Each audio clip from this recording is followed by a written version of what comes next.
Auzubillahiminash-shaytanir-rajeem. Bismillahir-rahmanir-rahim. Assalamu-alaikum. Ji ayanu. Pakhair agale. Ni hao. Chunashumme. Washmale. Ohio Gonzaimas. Guten Morgen. Hola. Boyo. Privyet. Kaifa hal? Hale shuma chatore. Ahlan wa sahlan. Marhaba. Buna mucho gracias. Swabi. Balli kare aaya. Hoş geldin and aaya sayo. Khuyamura. Chivato. Chihaljot. Kalimera. Khairutan. And a very warm welcome to everybody who's tuned into PTV World and watching World this morning. It's a fine, sunny Thursday morning over here in Islamabad. I guess I'm loving it. Let me ask my wonderful co-host if she's loving it as well or not. Ladies and gentlemen, I happen to be Shahzad Khan, and with me, I'm really lucky that I've been joined by Ms. Hajra Satti. Hello, Hajra. Assalamu alaikum. Are you loving it or not? Walaikum assalam. Thank you so much, Jazakallah khair, for introducing me. I think who doesn't love sun in a cold, wintry morning? But I think that the winter is not that intense as it used to be in the past, and I've said this before. But we will have that discussion and we will save that debate for some other day. But there's a very interesting news on the lineup, and that is that Pakistan has thrashed Japan in under 19, and Pakistan defeated Japan by 180 runs in the 11th match of the ACC under 19 Asia Cup at the Dubai International Cricket Stadium. In the match played in Dubai, Pakistan batting first scored 243 runs for the loss of 6 wickets in 50 overs. Fahmul Haq scored 34, Shahzad Khan 45 and Muhammad Riazullah scored 66 not out. And that's a stellar performance given by our cricket team. And in reply, the Japanese team was bowled out for just 63 runs in 28.3 overs. Only one Japanese batsman reached double figures. Mohammad Uzaifa took 5 wickets for the green shirts. Pakistan will face Bangladesh in the first semi-final tomorrow, and India will face Sri Lanka in the second semi-final. All of the best wishes to Pakistan's cricket team, to the green shirts out there. We hope and pray that you succeed. But at the end of the day, it's just a game, so don't be too disappointed if they win, right? Because it is a part of the game. That's something which cannot happen. That's something which you cannot say to Pakistani because we are a cricketing nation. Hence, you know, why we actually see such a, thumping victory against Japan, because they're not a cricketing nation. They're getting into this game of cricket. But while we are at it, ladies and gentlemen, I think we just shared yesterday that, that our blind cricket team happens to be T20 World Cup champions as well. Not just that, let's see, where our national squad is actually heading. Ladies and gentlemen, today actually Pakistan will be facing Zimbabwe in the third T20 match. The third match of the T20 International Series between Pakistan and Zimbabwe will be played at Bulawayo. Pakistan already has decisive lead, 2-0 in the series. In the first match, Pakistan won by 57 runs, while in the second match, they won by 10 wickets. The series between Pakistan and Zimbabwe is being shown live on PTV Sports. Wow, and not just that, I would always love to give you that recap as well. England was visiting Pakistan. Pakistan won the Test series. Not just that, then afterwards we went to Australia. We won the ODI series, lost the T20 one. Then we won the ODI series against Zimbabwe. And here we are winning, and that too comfortably against Zimbabwe in the T20 series as well. What a wonderful day for Pakistan cricket. Absolutely, absolutely. So today happens to be 5th of December. It is the World Soil Day. So our planet's survival depends upon the precious link with the soil, and no one can deny that. Over 95% of the food comes from the soil. Besides this, supply 15 out of 18 naturally occurring chemical elements essential to the plants. However, in the face of the climate change and human activity, our soils are being degraded. Erosion disrupts the natural balance, reducing water infiltration and availability for all the forms of the life and decreasing the level of vitamins and nutrients in the food. And in our Islamic tradition, we humans are also created from the soil, from mitti, right? So in order to have an elaborate visual description of the World Soil Day, our team members Rahila and Sajeel have created a report. Why don't you go and take a look at that Let's report? take a look. Good morning. On this World Soil Day, we join the global community in celebrating the heartbeat of our planet, the soil beneath our feet. This year's theme, Caring for Soils, Measure, Monitor, Manage, emphasizes the crucial role that accurate soil data plays in understanding our soil's unique characteristics. Understanding soil health is the foundation of sustainable agriculture. Through precise measurement and constant monitoring, we can manage our soils effectively, ensuring food security for future generations. Healthy soil is rich in organic matter and microorganisms. It is also well structured to retain moisture and nutrients. Accurate soil data helps us make informed decisions on crop rotation, fertilization, and land use. This knowledge is essential to protect our soils and boost productivity sustainably. Healthy soil means healthy crops. By understanding our soil's needs, we can manage it better, yielding better harvests without harming the environment. From traditional farming to cutting-edge technologies, all efforts invested in soil care contribute to larger goal of sustainable development. As we celebrate World Soil Day, let's remember that a healthy soil is vital for food security. By measuring, monitoring, and managing our soils, we are not just cultivating crops, we are nurturing life. Exactly. Right, that's wonderful. And like I mentioned, I think there are so many dimensions to the soil, and one of the most important aspect of it is that we human are also created from that soil, and that is why there's a essential relationship with the soil, because our food, our fruit, our entire edibles come from that. So in order to delve deeper into it and to describe the importance of the soil and its connection with the human civilization, or not just the human civilization, the flora and the fauna, we are very glad that we have been joined by Mahmood Nawaz Shah. He happens to be the president of Sindh Abadgar board. Assalamu alaikum, and thank you so much for coming to our show. Exactly. All right. He's on Skype, ladies and gentlemen. Mahmood bhai, can you listen to us? Yes, very loud and clear. Thank you. Thank you so much. Thank you so much for your time, first of all. Right. So, Mahmood bhai, this is for the very first time that on national television we are observing World Soil Day. Hence, we are giving importance where importance really needs to be given as well. For our larger and better understanding, can you explain to us the characteristics of the soil for an agrarian society and how we really need to look after it? Yeah, so pleasantly surprised that in the morning, about soil and agriculture, so much of a lesser focus that we have in Pakistan. Correct and to the dot and spot is absolutely correctly said. What was said, and let me just, not for the sake of repetition, that soils become essentially very important for the agri productivity and production. One of the most critical element of that is having proper balance in the soil and to have proper organic matter, which creates a certain environment for the plant to take nutrition from if external nutrition or the nutrition from the sun or from the soil if there's a proper balance. So I think while you could provide so much of chemical nutrition that we talk of today, the fertilizers and all of the things to which there is a lot of focus in Pakistan, but then we're not focusing on how to have a better soils so as that our plants become healthy and our productivity and production increases. And Comes the Mahmood, climate change in last 10, 15. right, Mahmood Saab. So we've seen in the COP29, it was also a theme of reverting towards the nature-based solutions. And you talked about how chemicals and the fertilizers that we mentioned, they're actually degrading or harming our environment in a very comprehensive sort of a way. So when we talk about the nature-based solutions and reverting towards them, do you think that our farmers are educated enough to note or revert back to those nature-based solutions? What is the alternative that you provide in terms of this chemical onslaught that is, ravaging our fields out there? So I think, first of all, this impression that perhaps in agriculture, most of the farmers are uneducated. So I think they could be lesser educated, but they are pretty much aware of what the business that they're doing. It's also, per se, it's not being on the right or on the extreme left of the argument, whether chemicals are literally bad.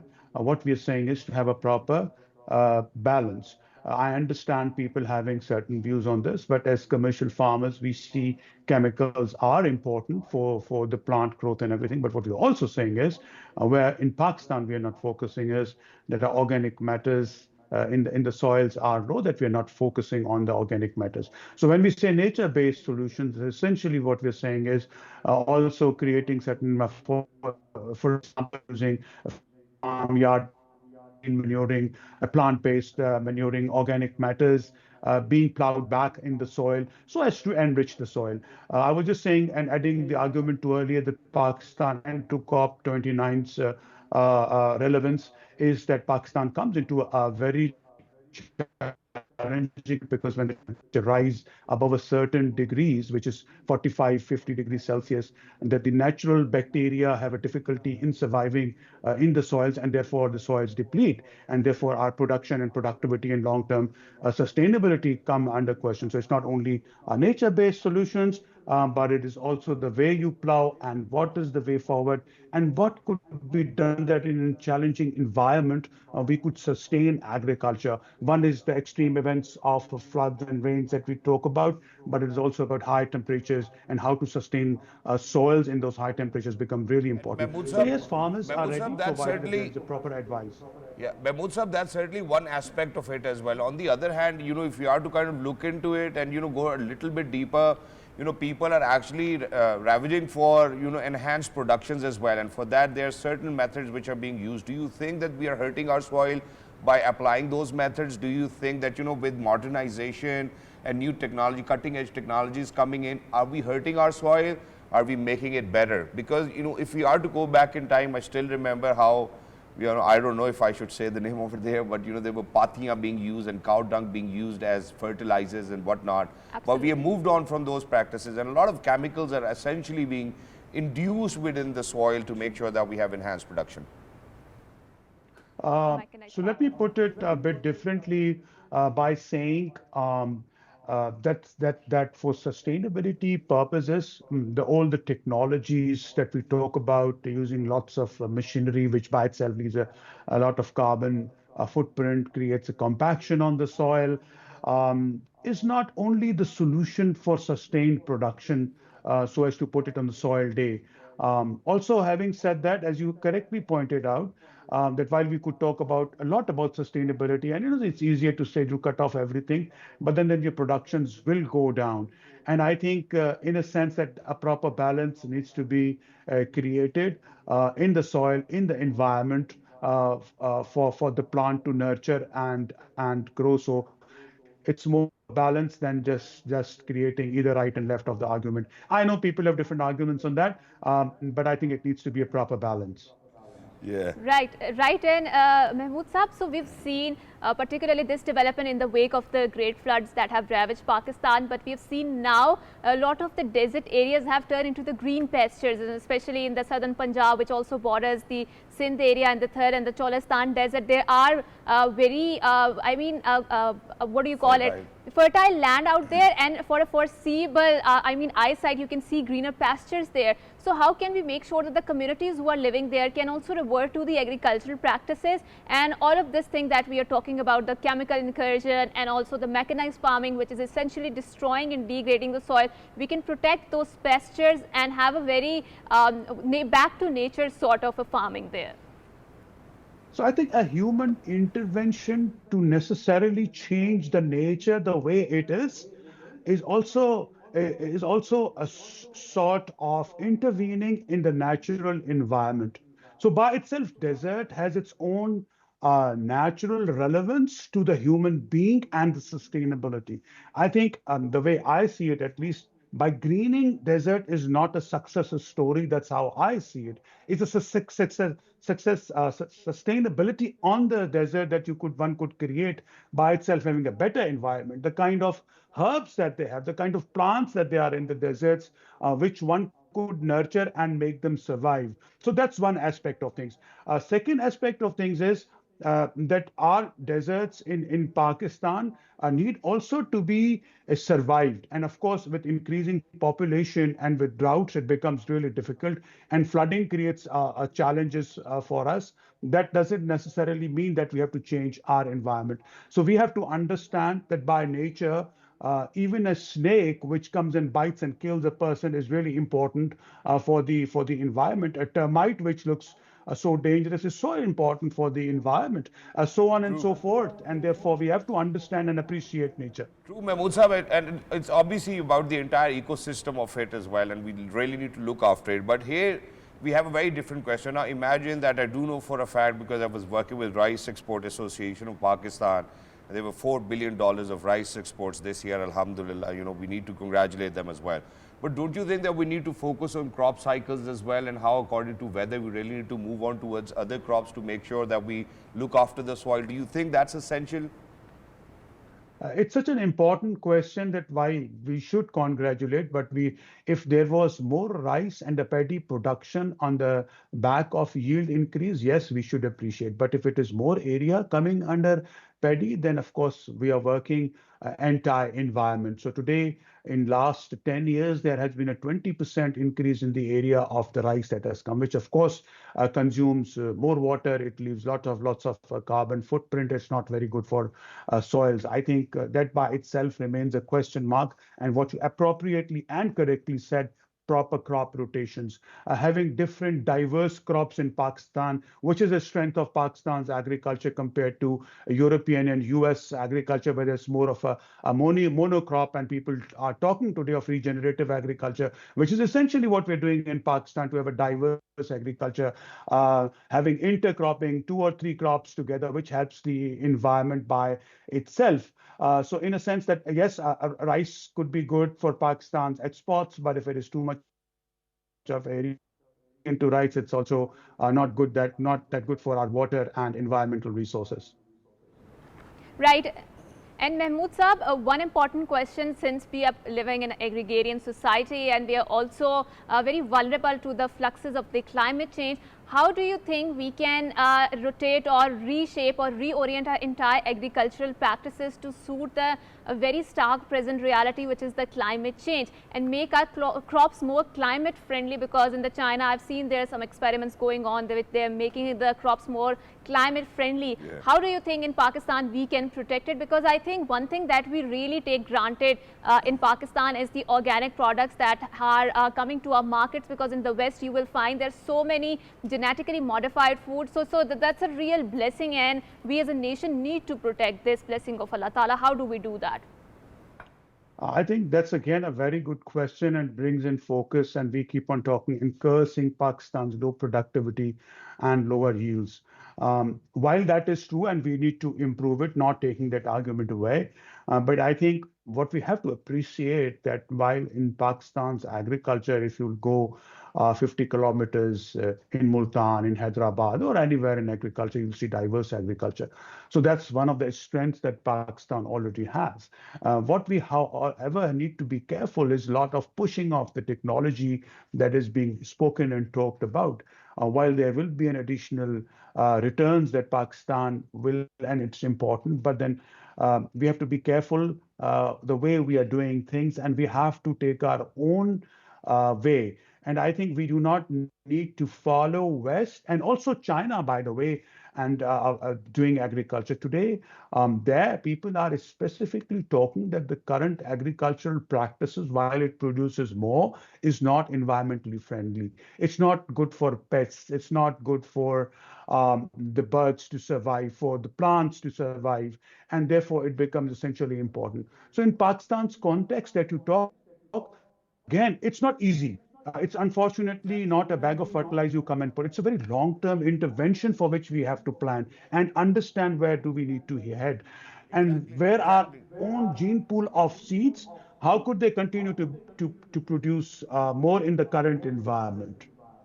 Which is why I would want to kind of connect with this as well, before we wrap up this segment. And that is, now imagine that world over, even if we are speaking about China, we speak about the West, what I've seen over there whenever I've got a chance to travel, that they have got these organic, very fancy, expensive stores on a very different wavelength. And then there's this other stuff which you can get from any other ordinary store as well. In low prices, imagine if there's this one probably rice ice cream, or a popsicle, it'll cost you $4. If you're going to get an ordinary popsicle, it might cost you 50 cents. Don't you think that there are people and marketeers involved within this own market who are actually disrupting the practice and making sure that, okay, organic, we're going to sell, and it's just the name. We're not even sure whether it's organic or not, number one. Number two, when we speak of China, they have brought out these potatoes which are going to be throughout the year. So I don't know how we really need to kind of reflect on that.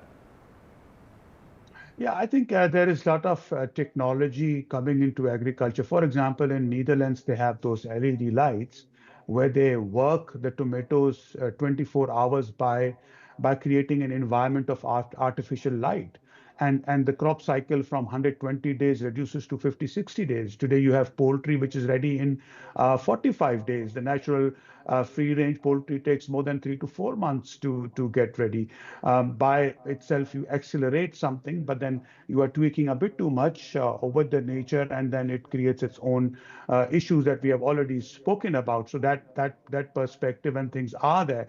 But then with the increasing population, FAO already is saying that we need to increase the production by more than 50% by 2050 to sustain the more than 8 billion people on this earth by itself, and the consumption patterns internationally also increasing and changing by itself, which by itself are very environmental, they are very heavy environmental footprint. So in a sense that in today's context, it becomes really important to understand that it's a challenge. It's not very easy solution written on couple of pages that you go and implement. It's more of a recognition, which as Pakistani nation, we should recognize it, which as farmers need to recognize and find a way where how could we reduce the use of pesticide? How could we nurture our soils to continue to produce are the two basic objectives that we should start working off and then create strategies so as to create more sustainable environment. We really cannot also sustain where the production becomes 25% and we say we are very environmentally friendly. So therefore, all those things need to be balanced properly.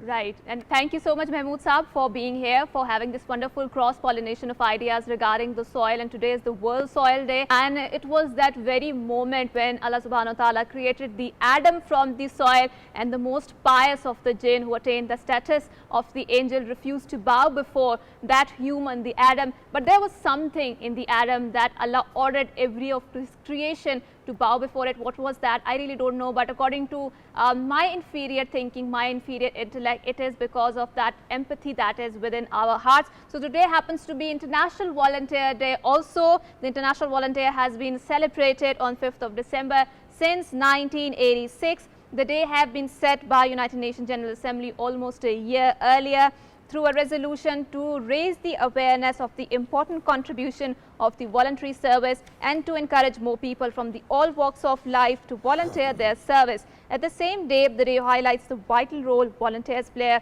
in addressing the world's challenges. And I don't think so there should be a particular day to observe the International Volunteer Day. I think this is a part of a fitrah, our spirit in which we are created to elaborate on that. But I think it's also essential that we appreciate those unsung heroes out there. Exactly, and which is why, Hajra, today, ladies and gentlemen, a great humorist, writer, broadcaster and diplomat, Syed Ahmed Shah, commonly known as Patras Bukhari Sahib, who served as the first permanent representative of Pakistan to the United Nations, is being remembered on his death anniversary. He was born in 1898 in Peshawar. He died on 5th of December in 1958 during his diplomatic service and is buried in Valhalla Cemetery, New York. Patras Bukhari was also awarded Hilal-e-Imtiaz, the country's second highest civilian award. May your soul rest in peace. And for everybody who's out there, I think we certainly need to pay rich tribute to such amazing gentlemen and people who've contributed towards us as well. And in addition to this, where I was speaking about potatoes in China, Hajra, I think you have something amazing. Yeah, there's a very interesting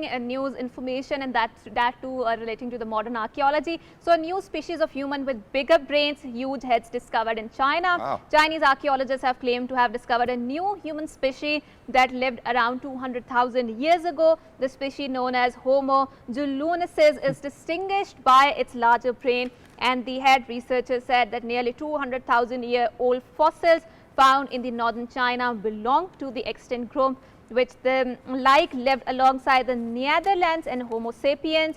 The humans also possess larger teeth to complement their massive skulls. And I don't think so that is a new information for someone like people like us, because in Quran Allah do mention a civilization that was really larger in construct than the humans, and they used to make their homes in the caves, and because of the displeasure that Allah had with them, they were wiped out from the face of Allah. And that is why modern archaeology also need to consider the scriptures, because there are lots of stories in there that are telling the truth, and this is not a new information for us as Muslims. So the day has been really interesting, ladies and gentlemen, where we have been reiterating information or news for that matter, which we've already known, alhamdulillah, being Muslims as well. But while we're at it, Hajra, there's this one thing, just yesterday we spoke about antimicrobial resistance. We spoke about how there needs to be a lot of more research about it as well.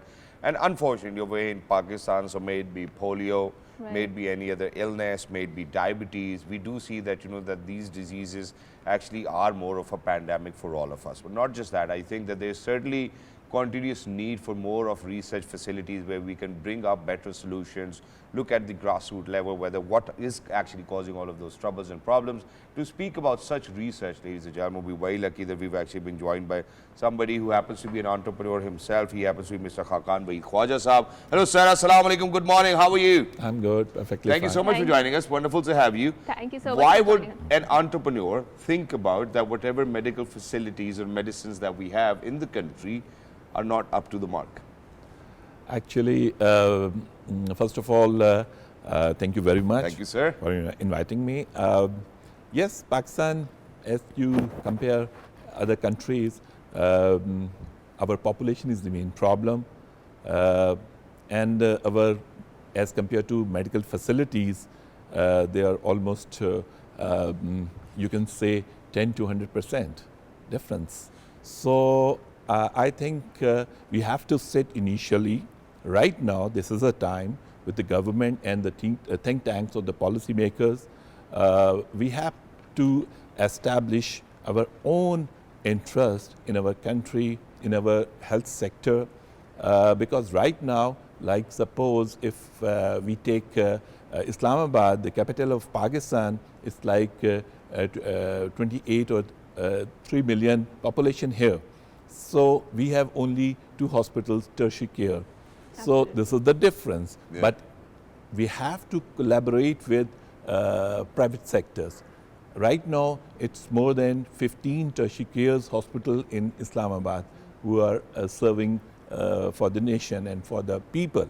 So we have to sit and we have to make policy initiatives. Exactly. But Khaqan sir, we've also seen that in the urban centers and in the rural areas too, where the majority of the population reside, I mean, there's a vast presence of the spiritual healers and all of this, how do we call it? I mean, people who are not affiliated with the medical field in terms of having their formal education acquired from some medical institution, but they're also providing the patient care and healthcare services. I mean, there are lots of Hawks cases out there, but I mean, people are going towards them. How can we make sure that we bring in into the net of this medical care and make them a vibrant part of our patient care?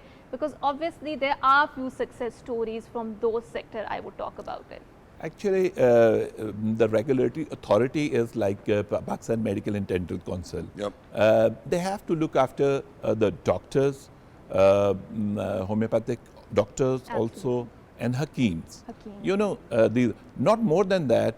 They are unable to heal the human body. They don't know the anatomy, physiology of the human body. How can? I don't believe on this, frankly speaking, in my opinion. Yeah. I believe that one doctor, they studied 5 years and then they practice for the rest of their life, and they know nothing, and those people are no better than that. In my opinion, absolutely not. But sir, we'll have to go back in time as well, Yeah, so obviously Hikmat certainly has played a very pivotal role as well. There were recipes and there were herbs which would actually cure. We were having we were having a conversation about organic matter and how we really need to kind of go back to sustainable practices. So okay, that's a debate for some other day, but while we are at it and we are speaking about it, I have an example to present. Now imagine that for majority of the cancer patients, the medicines are not being produced in Pakistan. Yeah. All of those medication has to be either imported or asked from another country to bring it in. Big shout out to Punjab government that they give it for free to the Pakistanis as well. But over here, we are, unfortunately, but we are lab rats. Yeah. And it's because of the fact that in the advanced part of the world, what they do is that they make a medicine and they will send it to a developing country for people to have it for free. See, data comes in, and then they're like, okay, our people can have it now. How do you think you as an entrepreneur will change it or shift it towards where we will have homegrown solutions for everybody and any sort of illnesses that we kind of face in this land? Previously, I told you that my whole focus is on population. Yep. And the second is like, what we are means government of Pakistan and private sector giving facilities to our citizen. The difference is lot. So, in my opinion, and I have practiced last year, that most of the people, they should insure from their own pocket money. I'm talking about three sectors. One, they have good money, middle class, and then lower middle class. Yep. For lower middle class, yes, there is a policy available in Pakistan, that is health insurance. I can take the example from US. US is that is not the welfare society. Absolutely. But Pakistan, yes, we need welfare. And We need a lot of welfare. Oh yes, definitely. We need welfare wherever we go. Everyone needs welfare. What I have suggested that, in my opinion, we have to ensure our own families, rest of whole citizens of Pakistan, from their own pocket, because government don't have that much amount. True. And we don't, our manufacturers of pharmaceutical factories, raw material is not production in Pakistan. It comes from different European countries and China. So it costs like it goes up and difficult for Exactly, the so for trade the deficit nations. is there, but you know, I think one of the most important points that you've highlighted over here is that unfortunately, if the government is unable to cater to such massive population, one reason being is not everybody pays tax as well over here in our country, unfortunately. I don't think so. This thought should keep us from making that universal access towards the healthcare True. not a priority. How can we make that, a case that we can make it the healthcare and access towards the healthcare a universalized thing? Do you think our state is going in that direction? I doubt. Okay.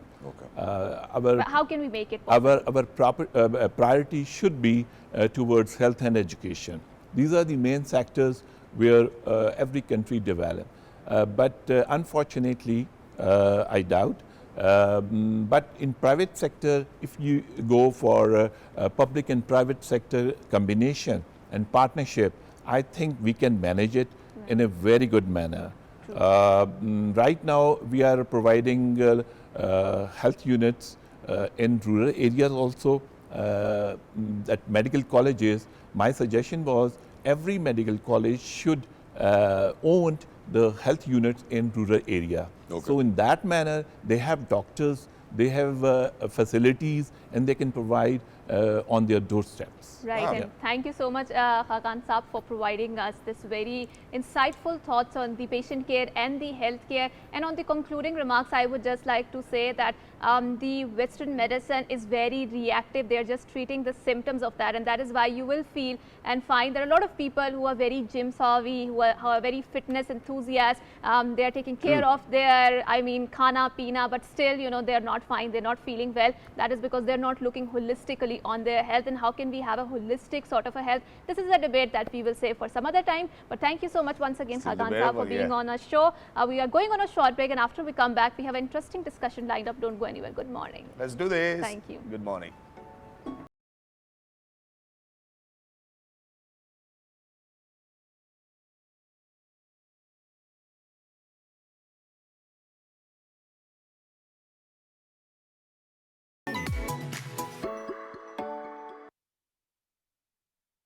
Right, and welcome back. And before going on to the break, we were having a very interesting discussion, that too on the Western medical tradition. But in order to further elaborate on that, I give my opinion, and everyone is entitled to their own opinion. Go ahead. But we are going to talk about the chronic fatigue syndrome, and I think a lot of people are now experiencing it. I think hum log andar se thake hue hain, aur how to cater to that bodily need of ours. We are very glad that we have been joined by Dr. Rubia Usman, our very favorite doctor, once again on our set. Assalamu alaikum, Dr. Rubia, and thank you so much for coming to our show. Thank you for having me. Wonderful to have you over here. Please explain us about myalgic and encephalomyelitis, if that's the correct term. He said he's going to say it, and he said it. No, so first things first, Hajra, this is not something that everybody has. I have to stress this, really important, because when we read about a medical issue like this, we automatically think, oh, we have this. So if you start reading about depression, anxiety, all kinds of mental health issues, most people will be able to relate to it. True.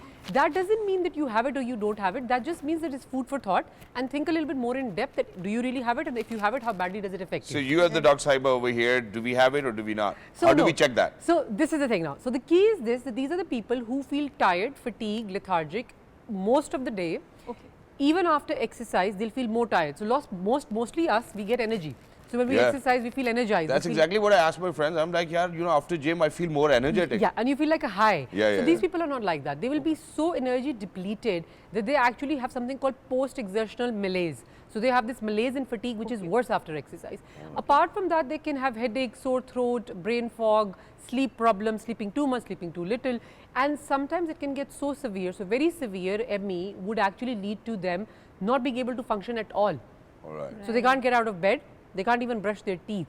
So there are cases where women have been so bad, it's more common in women than men, which has been so bad that they can't function and do normal activity. And does it have to do anything with the mood swings too? I mean, the psychological state of the brain. So a lot of times, a lot of these things coexist. So Allah has created us in such a funny way that we are not a textbook. So we don't have one diagnosis at one time anyway.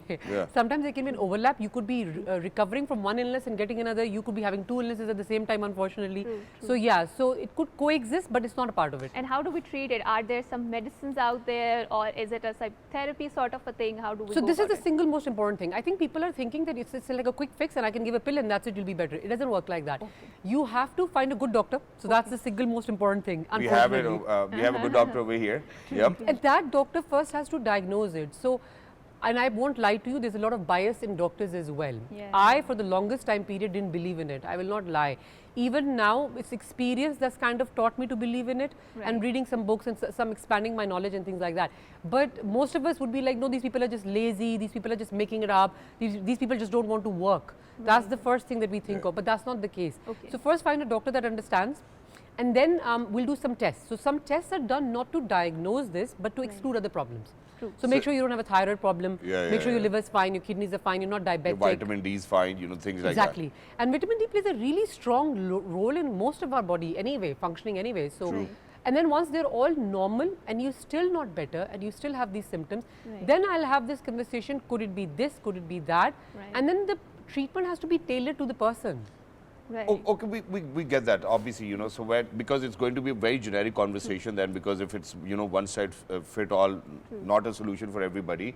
Let's talk about why would people get it in the first place. Is it because of their eating habits? Is it because of the way that they live their life, their lifestyle?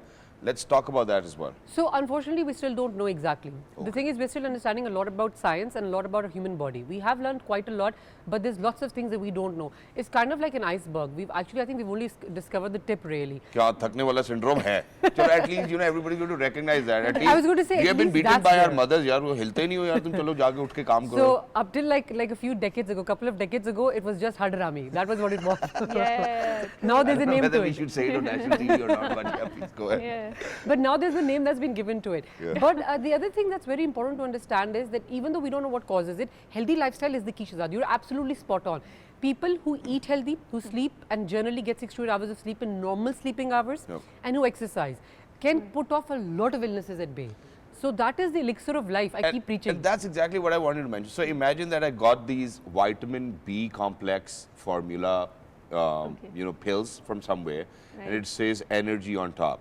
And imagine I've been taking them and they've been magical, but there's this routine to it that I sleep at night. Someone recommended you to take it? My spine surgeon actually recommended it to me.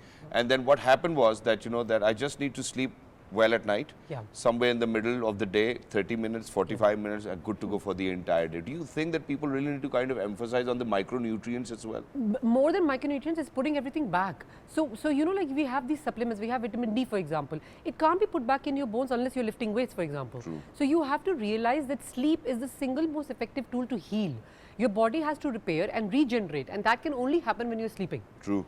So how do you think that people who are actually going through this syndrome, I don't know how many people are watching, Hanji, hame bhi ab fatigue syndrome hai, if they're making it or if they're not? So to be fair, this is where the training comes in, the doctor's training, I mean. I won't lie, alhamdulillah, my gut has never been wrong. So the patients that I've always suspected, those conversations have ultimately led to the diagnosis, and they have almost been like, actually, you know what, you were right all along.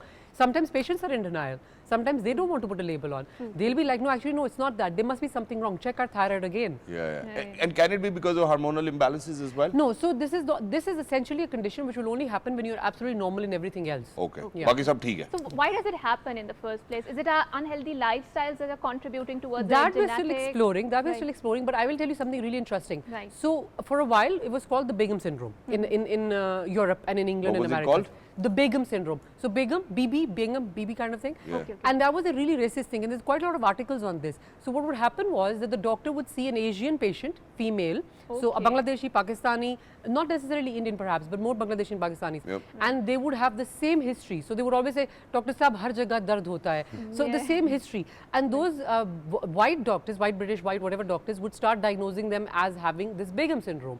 So that was considered a really racist thing and a really racist vibe. Right. But if you look at the undertones, get past the racism and all that and the politics of it, the fact is that it is more common in Asians. Okay. So this has to be explored a little bit genes more ठीक wide. नहीं है मैं तो अपनी अम्मी अबू ही कहता हूँ बाल ही पूरे नहीं है I पता think नहीं there's हड्डियाँ some also कमजोर हैं external इस रीजन में हाजरा ये मसले हैं हमारी हड्डियाँ कमजोर हैं हमने पता नहीं हमारे बुजुर्गों ने रोटियाँ ठीक नहीं खाई I think there needs to be some medical study commissioned in order to understand that, because I do feel कि गोरों की हड्डियाँ ज़्यादा कमजोर होती हैं because they do have their joint problems a lot than the Asian community. This is what Usman jokes about. He always says कि पर अब्बी अब्बू change कर दे. तो उसका his answer to anything is This is exactly what I complained to my parents as well, man. I don't know what you guys have been eating or our forefathers have been eating. We really needed to be a little more healthier as well. Right. You know, with our even bones, you know, the degeneration going on. There's arthritis over here. There's so many problems. But we don't thank you so much, but Dr. we don't Saiba. have to cancer though. Remember that our cancer rates are slightly less. Actually, no, that's not true either. Okay, fine, never mind. But we survived COVID though. But Right. thank you so That much, is Dr. Saiba, for being with us. Thank you so much, Dr. Saiba, for being here and for having this wonderful cross-pollination of the idea related to the chronic fatigue syndrome.